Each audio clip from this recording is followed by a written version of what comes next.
Welcome to Land Administration S'mores, where complex land issues meet campfire clarity. My name is Jack McKenna.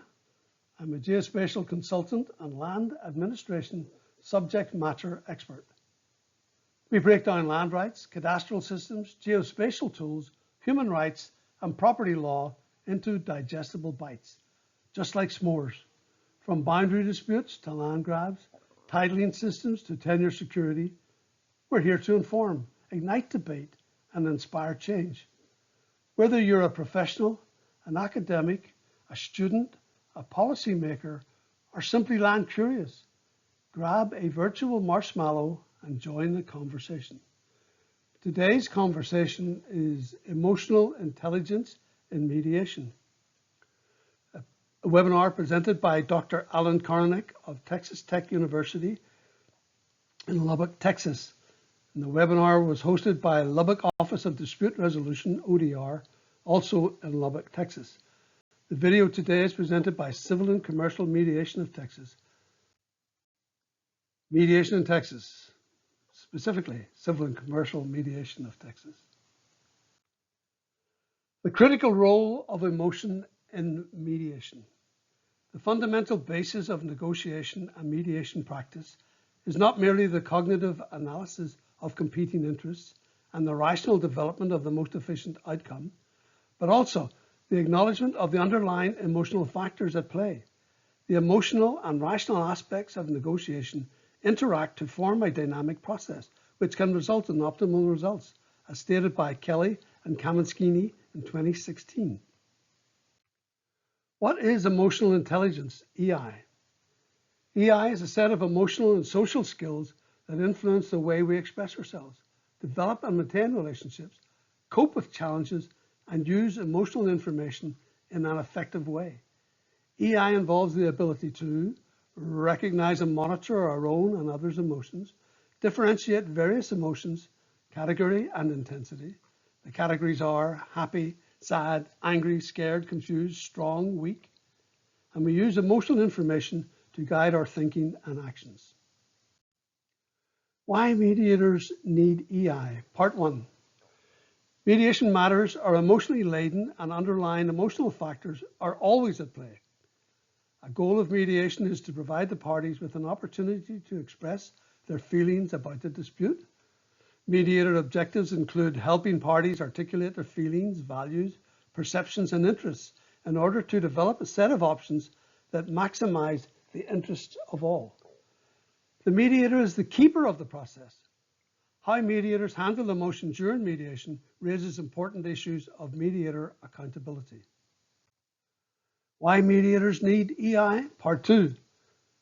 Emotions are signals, and mediators who can recognize, understand, and work with those signals will be more effective. EI improves a mediator's decision-making and provides the mediator with a sense of timing concerning when and when not to interview during an unfolding conflict. Emotional awareness is critical when creating an agreement, for example, assessing parties' motivational and comfort levels. Mediators with high EI can help parties move more positively through the process. Widely used emotional intelligence models as recommended by Dr. Koronek, Daniel Coleman, and Bradbury and Greaves. Dr. Koronek also recommends EQ-I 2.0 by Baron.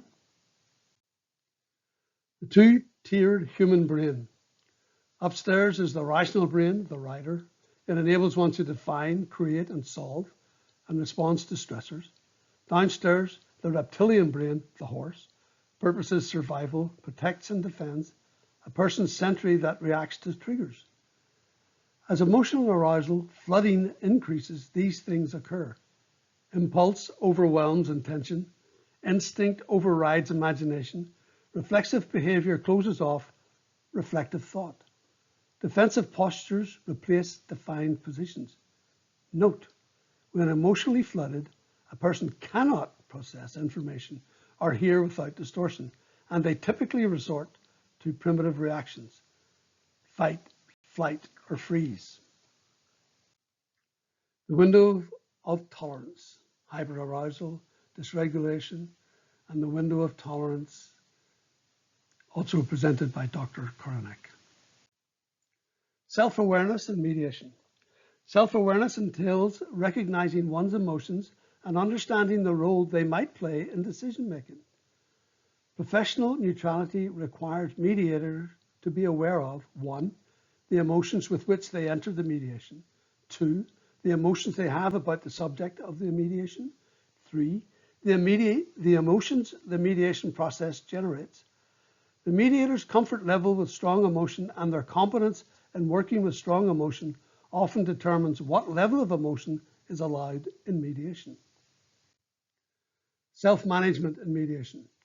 Self-management is the ability to control one's emotions and adapt to changing circumstances. Self-management enables mediators to actively choose what to say and do, and when to say it or do it. It includes the mediator's decision to express or not express what they are feeling. With self-management, mediators can make wise choices about how to respond when emotionally triggered during a mediation session. Relationship management and mediation. Relationship management is the ability to inspire and influence others while also managing conflict. It involves using the other EI elements, self-awareness, self-management, and social awareness, to guide the mediation process toward a fair and satisfying agreement. Relationship management is more challenging in a multicultural context. 1.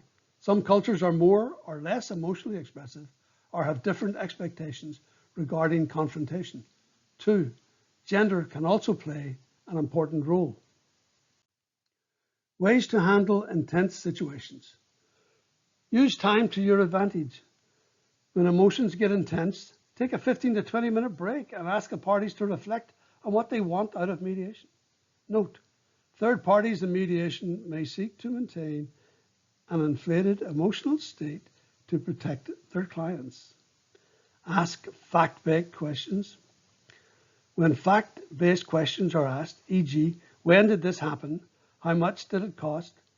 Emotion will often subside, but be aware of doing this prematurely. EI and virtual mediation. There are challenges when using virtual mediation because they include less access to non-verbal cues and greater difficulty managing intensity. To meet these challenges, 1. Establish expectations and ground rules. For example, asking parties to mute themselves. 2. Set boundaries to manage interactions. Mute parties if necessary. EI skill development for mediators. Intentionality is key when seeking to improve EI skills. Discuss your EI-related concerns with a mentor or fellow mediator. For example, emotions that arise in mediation, getting hooked on client issues, handling emotional outbursts. Increase self-awareness through mindfulness practices and engage in healthy self-care behaviors. Read books and articles regarding EI and/or pursue training in EI.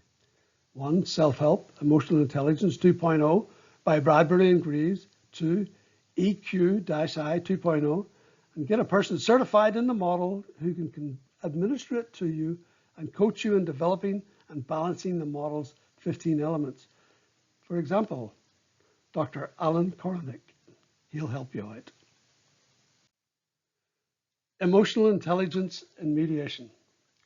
Emotional intelligence strengthens communications, reduces escalation, and improves the ability to manage conflict constructively during mediation. Effective mediators recognize emotional dynamics, maintain professionalism under pressure, and create environments where participants feel heard, respected, and understood. Successful mediation depends not only on legal or procedural knowledge, but also on empathy, active listening, emotional regulation, and trust-building skills. Calm, emotionally intelligent leadership can transform conflict into productive dialogue and informed decision-making. The mediator's greatest tool is not control. It is calm, trust, and emotional awareness, as stated by Dr. Alan Koronek. Mediation, it's not just about winning, it's It's about finding a way forward. Solutions start with understanding, stronger conversations, better outcomes. Thank you for your time and attention. This has been Jack McKenna, Civil and Commercial Mediation of Texas, and contact information for Dr. Alan Koronek at Texas Tech University Health Sciences Center. Thank you.